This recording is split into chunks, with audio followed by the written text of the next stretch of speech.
Welcome to episode 4, a follow-up to the scream-inducing change, where I'm going to show you just why it was a scream-inducing change. This episode is just under 20 minutes, and we are going to redo the tavern, because unfortunately, here we go, it's not yet finished. You can see it there, that lovely thatched building.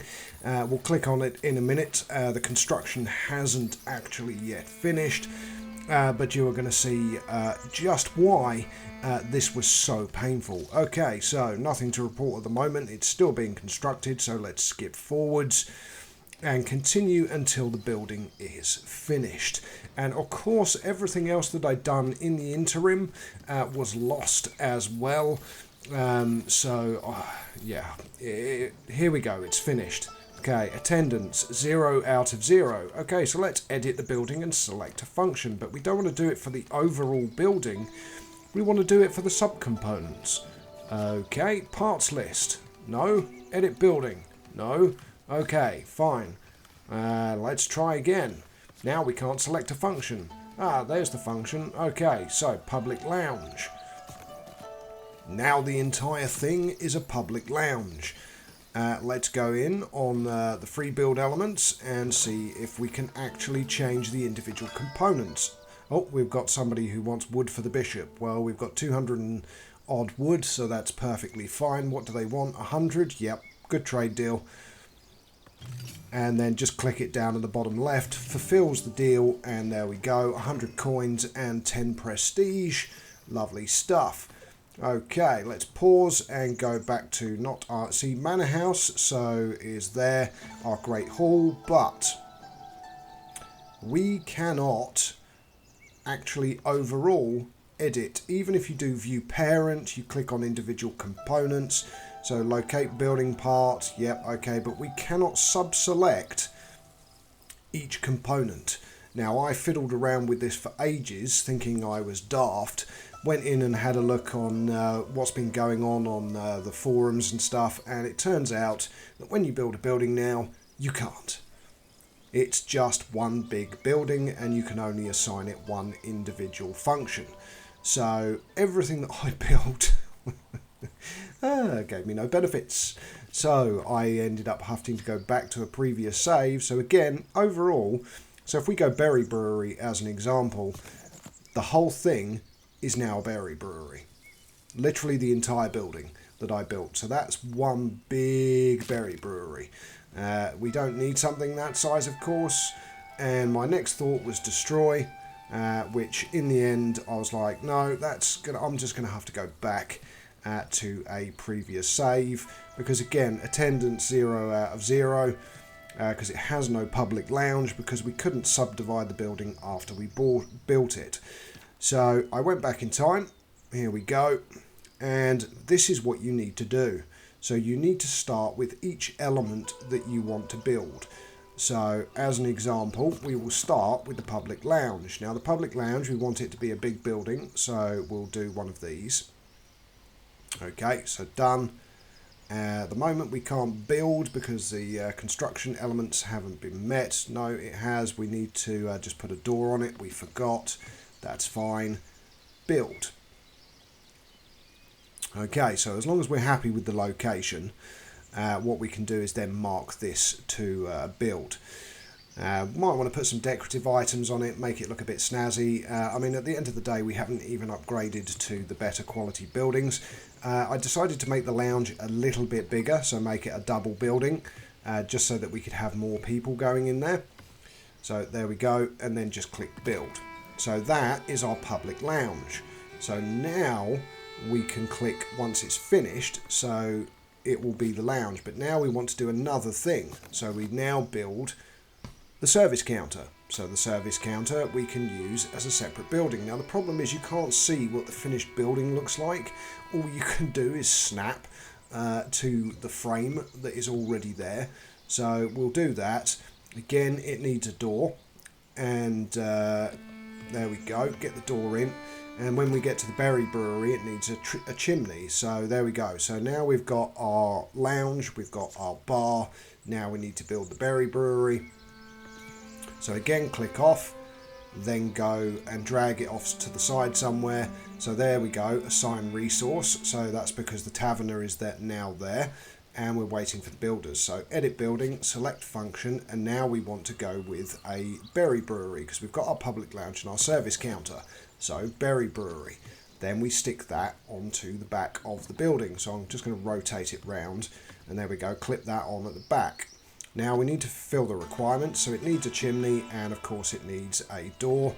So we'll just put a service entrance onto it, and now we can build it. So there we go.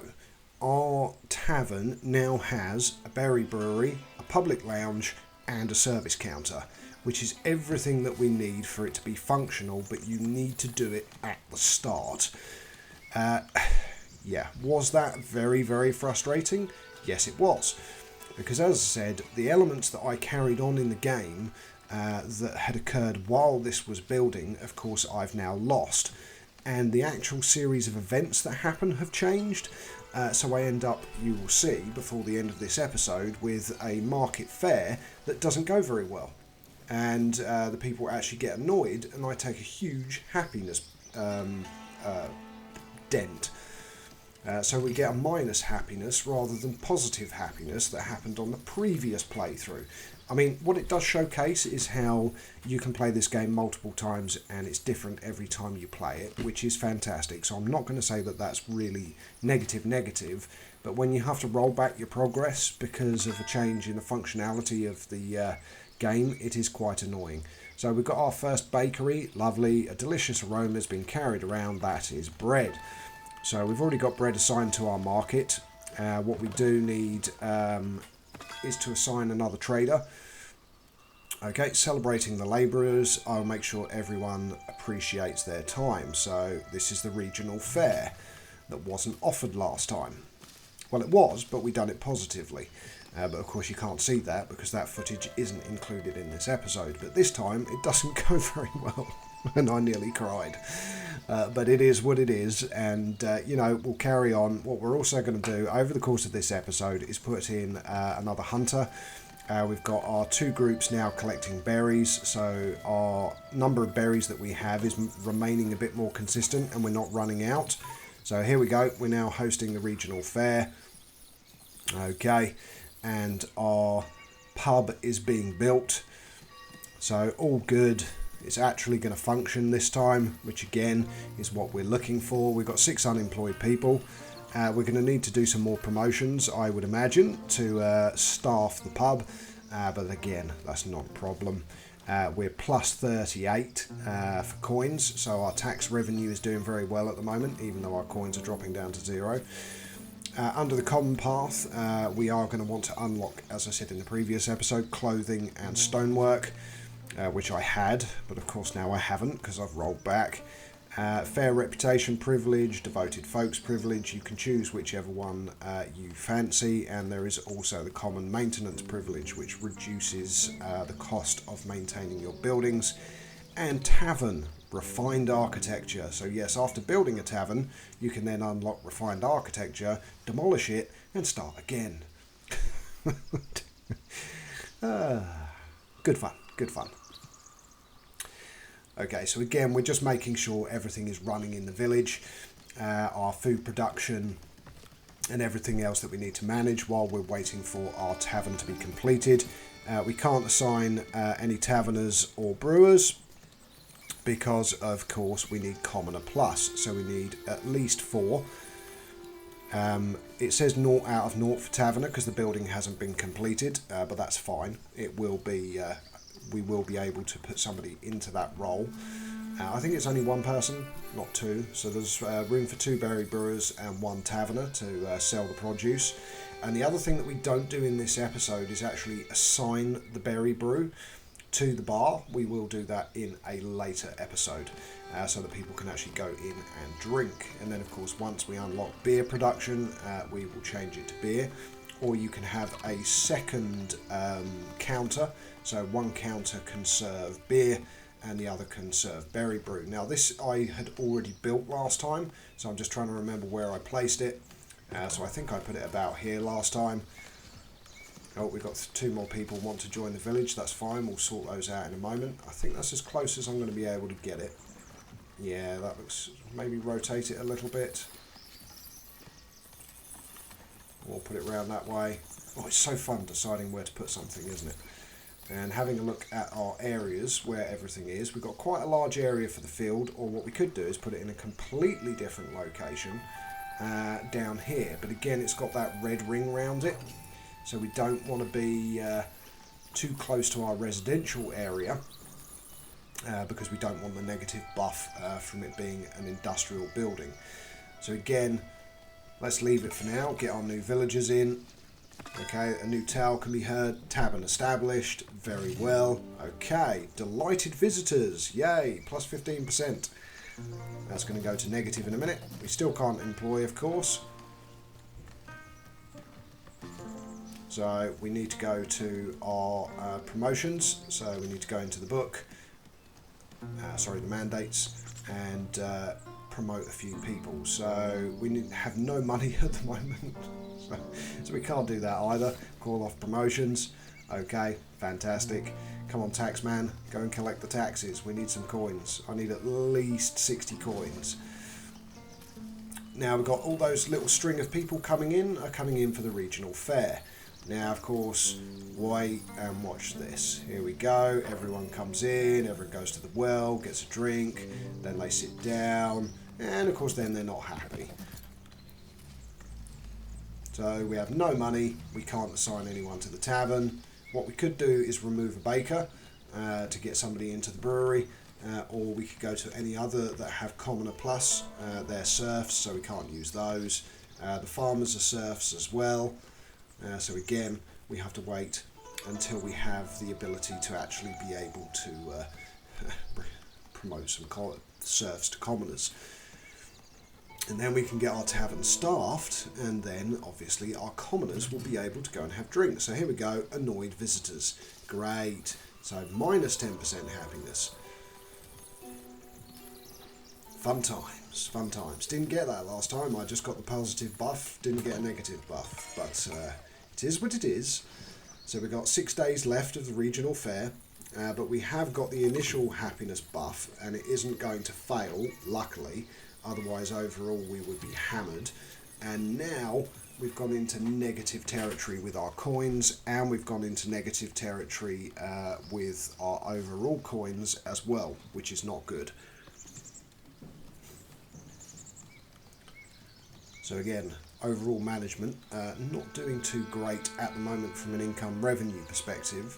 But again, that was because the taxes were lowered, so the overall money that we're collecting isn't quite as high. Let's employ somebody else and assign 2 benches for fish, just to maybe improve the happiness of these people that are coming to the regional fair, and see if we can sort it out that way. Overall, the happiness, as you can see, is going down. There's quite a lot of negatives. Annoyed visitors, food, goods, comfort, entertainment are all debuffing our happiness at the moment. And we want to kind of get that situation remediated as this series develops, and we will, don't worry, it is possible. I mean, overall our happiness is still going up. We're at 79%, so happiness is improving. It keeps fluctuating, it's gone back down to 78, but again, we're still waiting to get enough coins to be able to employ people. And there are still parts of it being constructed. So as you can see, we've now got the space for the 2 taverners and the 2 brewers, and the lounge is still being built. So the attendance capacity at the moment is still 0, because the building overall isn't finished. There we go. In the end, we still got a merry fair, so trade price bonus of 10% and happiness bonus of 25% for villagers with villager profile. So we have got that happiness boost, and we're now up to 104%. And our tax revenue has gone back into the positive. So taxes we can increase a little bit for the commoners. We've got our windmill tax. So there we go, plus 263. This month we're already plus 9. So everything is starting to look a bit better. We've got a few more newcomers coming in. Again, that's going to improve our tax revenue. So we should start getting a bit more on the side of money. But again, a long way before we're going to be able to promote 4 people to be able to staff the tavern. I mean, even if we get 40, we'll be able to do it for 2, but mandate levying. So this is where we will take coins from our villagers. It has to be done. Will give us 213 coins and minus 30% to happiness. Now you can do this whenever, and I decided that I wanted to unfortunately levy this on my villagers so that I could carry on with my aims. So big happiness debuff, but that's fine because we got the happiness buff from the market. So overall our happiness is still at 70%, which isn't too bad. We can now promote 4 people. Okay, conclude promotions. We can now employ. So we've now got 2 taverners and 2 brewers. Now again, see where it says assign resource? That is where you would assign berry brew or beer. And again, I'm not doing it in this episode, but it does need to be done because we don't have any berry brew at the moment. Nothing's been made. So there's no point in assigning the resource because in effect the tavern has just opened. And again, happiness 66%, so food is minus 15%. Because you can see we've got very little meat, bread is very, very low, there is literally no fish, no meat, no bread, and only some berries. So they're very unhappy with the food at the moment. We've got a lot of fish in storage, so that's fine, it just needs to be transported to the market. And again, we've got our granary storing all of the food types, including berry brew, once it's made. So that's fine. Anything that goes over and above the maximum storage of the tavern will be stored in the granary.